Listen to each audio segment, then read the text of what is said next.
Hello. Today I am going to tell of the story of the Wahobong Peak. To the southwest of the Chae, there is the Wahobong Peak, one of the 16 peaks of the mountain Backdu.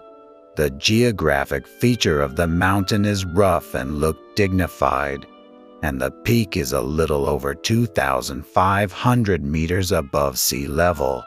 This mountain is called the Wahobong Peak because the tiger seems to be lying down and watching over something. In old days, there was a village at the foot of the mountain. This mountain is very the Wahobong Peak today. A mother and a daughter lived in a house in that village. We did not know what the mother's name was, but her daughter's name was Yun-hee. It was a warm spring day. The mother and daughter took the basket and left for the mountain to pick herbs. They harvested violet herbs, ladybellsprouts, and mukdenierisi herbs from the mountain foot and filled their baskets full. And they sat side by side in a sunny place and sighed.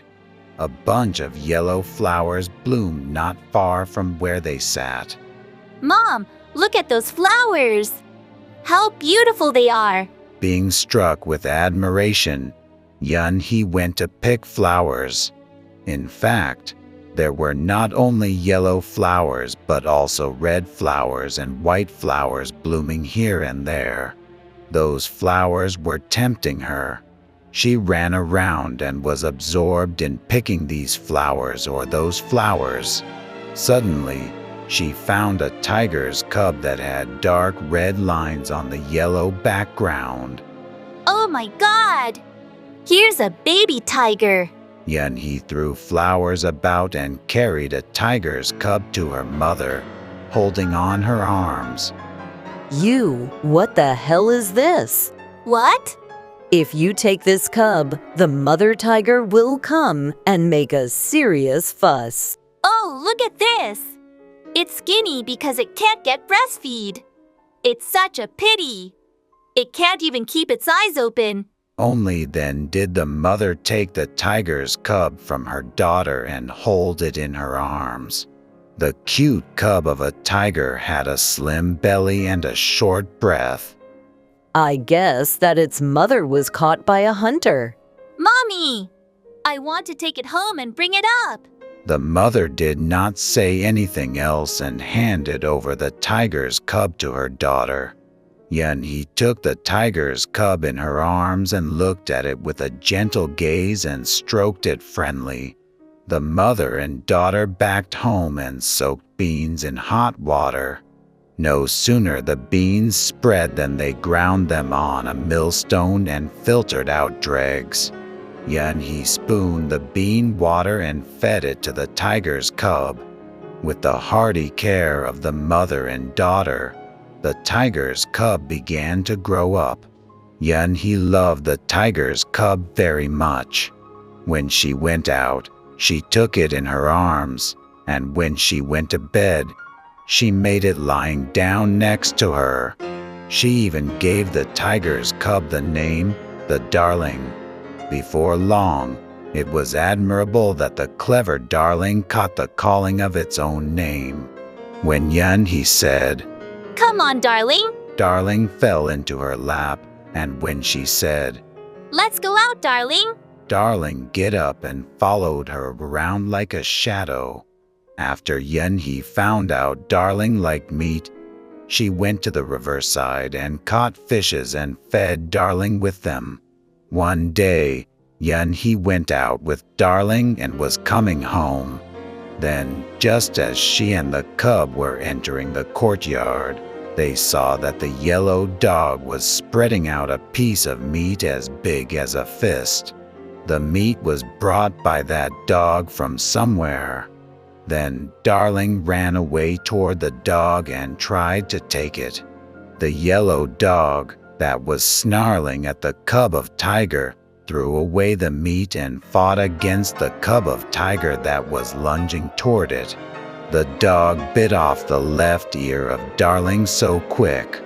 Yun-hee pulled them apart and hugged Darling. Blood trickled down Darling's left ear. Yun-hee drove out the dog away and applied the medicine to the ear of Darling and wrapped up it in cloth. She took out the rope and choked the dog to death with it and fed Darling with that dog meat. Soon, Darling grew up well to be the size of the yellow dog. Then, Yun-hee's mother suddenly got sick and died. There were only Yun-hee and Darling left in that home. When the mother passed away, the rich man of the village took Yun-hee as a servant. It was because her mother had owed money to that rich man. Yun-hee, who cannot keep and care for Darling while was a servant of another's house, went to the mountain with Darling. My darling! Now we're gonna split up. When I grow up and get a house, we'll meet again. Then, why don't you come back to our home, okay? Yun-hee was tearful as she stroked Darling on its back, head, and buttocks evenly. She said, touching Darling's left ear, Even if you're big, if I touch this ear, I will be aware of you. Now, go and live in the mountains. And if there's an emergency, you come to me, okay? Darling was also sorry to break up with Yun-hee. So, Darling was going into the mountains and coming back 3 times. Darling did not disappear until Yun-hee gave it 3 warm hugs.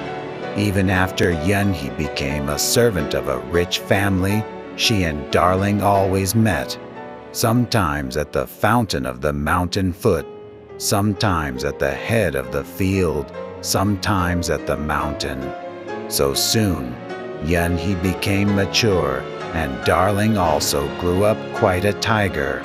Until then, Darling and Yun-hee had not forgotten each other, and they met occasionally.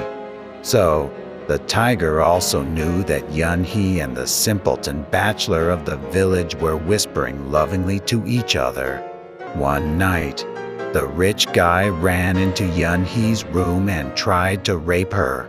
Yun-hee hit that rich guy on the back of the head with a wooden pillow and ran out of the house. Yun-hee, who ran to the forest in the midnight, lost consciousness and fell down. At the peep of dawn, she came to her senses and woke up. Then the tiger was sitting next to her. Yun-hee hugged the tiger's neck and cried. Oh, Darling is here. The tiger stood in front of Yun-hee and clapped its tail down on its back. Yun-hee was aware of the tiger's intention and got on the tiger's back. The tiger picked Yun-hee on its back, walked and entered into a cave. The tiger put down Yun-hee and went out. Soon after, it caught a fresh roe deer and a pig and brought them into the cave. Yun-hee rubbed the wood against the stone, made a fire, and spent a day eating roasted legs of a roe deer and a pig. She was waken up in the midnight by the indication of a person being around. Are not there a simpleton bachelor standing in front of her? How? Because Yun-hee was both pleased and sad. She spoke with a crying voice in the arms of the simpleton bachelor. The simpleton bachelor smiled beamingly and said, Darling carried me on its back. Darling ran into the midnight and abruptly brought up me here. Oh, it did. Our Darling is a real specialty. Early the next morning, the tiger came to the cave again. As soon as the tiger came back, it pulled the hems of the couple. As they came out to the entry of the cave, the tiger rubbed its tail on its back. It was that the tiger signaled to them to ride on its back. They rode the tiger together. The tiger took them up and came down to the village. The villagers who got up early got stunned as they saw Yunhee, who came down riding a tiger with the simpleton bachelor. The tiger carrying them went straight into the rich man's house. The house was hollow with no sign of life. The tiger that had carried the simpleton bachelor last night came down to the village again. The tiger had run into the rich man's house, bitten the rich man to death, and driven out his family. Yunhee and the simpleton bachelor broke the storeroom and the warehouse of the rich and distributed grain and riches to the poor in the village. Then they had a feast in the rich man's house and opened a new life. After that, the tiger always came to the mountain in front of the village and crouched down and looked at who was hurting Yunhee and her husband. Over the years, the tiger had been hardened as it was, and it was called the Wahobong Peak.